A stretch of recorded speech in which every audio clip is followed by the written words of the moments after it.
Yeah, 2008 was, you're just readjusting, if you will, for me, because it was my first. I was starting on my first official first year back, if you will, in California with my family, and I noticed that a lot of things had changed. you know, um, one of the things that I noticed was the fact that, well, I don't want to say much, but let's just say when kids are over and kids stay the night, well, let's just say you got to be very tolerant of them, if you know what I mean. You got to be very tolerant of kids because certain kids are okay, certain kids, are full of energy, and certain kids you really don't know what to expect from them. But that's I'm sure that's with every family, you know. But anyway, it was, like I said, it was a year of readjusting, if you will. Um, there were some things that stayed the same with my family and my relatives. Like when we ended 2007, we still did Thanksgiving at my grandma's. We still did Christmas at my grandma's. My grandparents, I should say, because you know we had done basically all of that since we were kids. Oh, I did forget to mention one thing about 2007, about the job I had at Walmart, and I'm sorry about that. I should have mentioned it. When I worked at Walmart in 2007, one of the benefits about it is I was able to get myself a Nintendo Wii. And I think I became the first person in my family to have the Wii. So, anyway, getting back on track and talking about 2008. Like I said, it was a year of readjusting. And like I said, some traditions still stay the same. As I mentioned before I changed the subject, as I mentioned, at the end of 2007, the traditions of going to have Thanksgiving and Christmas at my grandma's still, were going on. Having Easter at my grandma's was still going on. Seeing relatives, now and then, every now and then, was the norm. Had become the norm, I guess you can say, because everyone has their own families now. My cousins have their own families and kids. My sisters, things really were different. Some, like I said, some things stayed the same, some didn't. And one of the things I discovered, is that every now and then, my niece and my nephews would spend the night at my mom's house here. While the parents would go out on, I guess you could say a little break, if you will, with their friends. And I guess if you're a parent, you can't really blame, yourself. If you're a parent and you're in that same predicament, you can't really blame yourself for saying, oh, I need a break. I need to go out and I need to get some air. I need to live a little bit. And believe me, throughout 2008, that's exactly what my family told me, especially my sisters. They told me I need to get out and live a little bit and look for a job. And that's what I did throughout 2008. I looked for a job. I went online. I went into stores. The only problem was about it, and some people may find this as an excuse, was even back in 2008, the economy started to go downhill.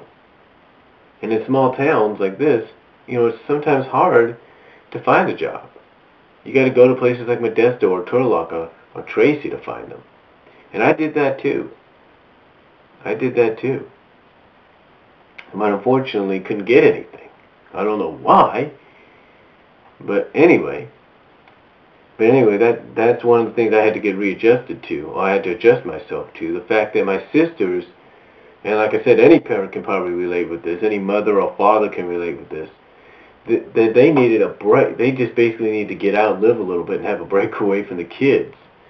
And like I said, any parent that's in that same situation can relate with that. Any mother or father can relate with that. But that was one of the things I had to get adjusted to, and I admit I'm still trying to adjust myself to it because sometimes well, let's just say kids are sometimes unpredictable.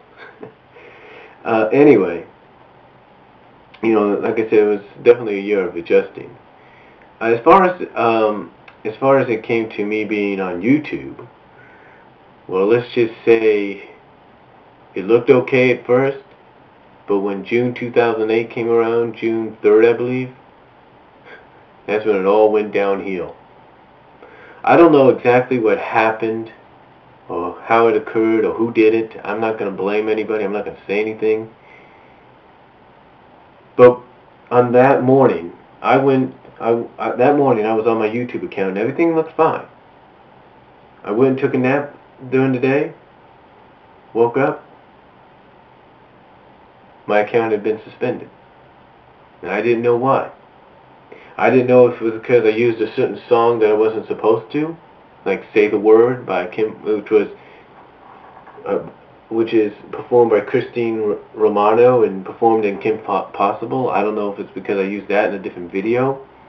I don't know if it's because I said something bad about a certain website that, you know, loves to make fun of people and, you know, other and franchises and things like that. I don't know.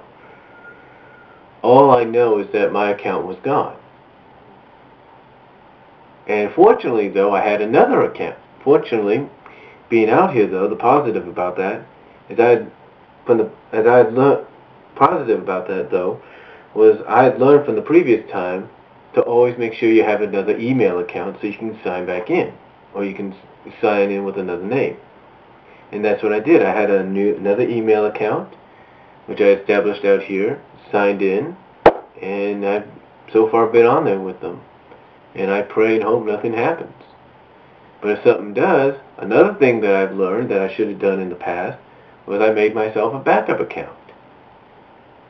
So now just in case anything does happen, my backup account will always be there. And just in case, I might make another one. Who knows? Basically what I've learned in 2008 from my previous 2 times on YouTube, is that you always want to make sure you have a backup account, just in case anything happens. Or just in case anyone wants to make sure something happens to your account. But you get what I'm saying. But anyway, yeah, I got in, you know, summer 2008, June 2008, I got suspended, and you know, I was I was kind of surprised, though. I was kind of surprised by the, I guess you could say, the outpouring, or if not the, you know, shock by some of the people that subscribed to me. They're like, "Well, where'd he go? Where'd he go? What happened? You know, this isn't fair. Where'd he go?" You know, and and the reason they were shocked by that is because I had a lot of videos. I had about 600 plus videos, and people enjoyed them. As a matter of fact, one of the videos that I've always talked about in other you know, vids like this, is the fact that one video I had made, which I think was my second or third video I had uploaded on YouTube, was broken, which was focused on, at the time when I made it, on the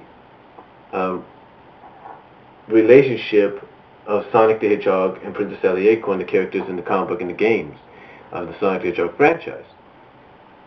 And it focused on their relationship, you know, being torn apart, or being broken up. And even though it was like the third or fourth video, it was like, wow. I had a lot of views, a lot of comments, people enjoyed it. And when I reposted it here on my new account, one person exclaimed, "The legend is back," you know. So anyway, and I know it sounds silly, but some people even considered me, or even called me. I know some people may not believe this, but they actually considered and called me a legend on YouTube. And that's a compliment when some people go out of the way and say, call you, the user, the person that's making the videos on YouTube or any video related site, a legend. So that was a huge deal for me. But overall, 2008, like I said, was a year of adjusting, rediscovering, and, you know, just, you know, trying to get back into the flow of living out here in California. Thanks to my mom, I was able to go back to church full time now and discover a church that is very friendly, very community oriented, and very, like, down to earth. I mean, the pastor at our church, oh man, he's one of the best pastors, probably one of the most down to earth pastors you're ever going to meet. And you can find an account on him here on YouTube called HazeCamp5. So, excuse me for a second. I'll be back with part 2 on 2000.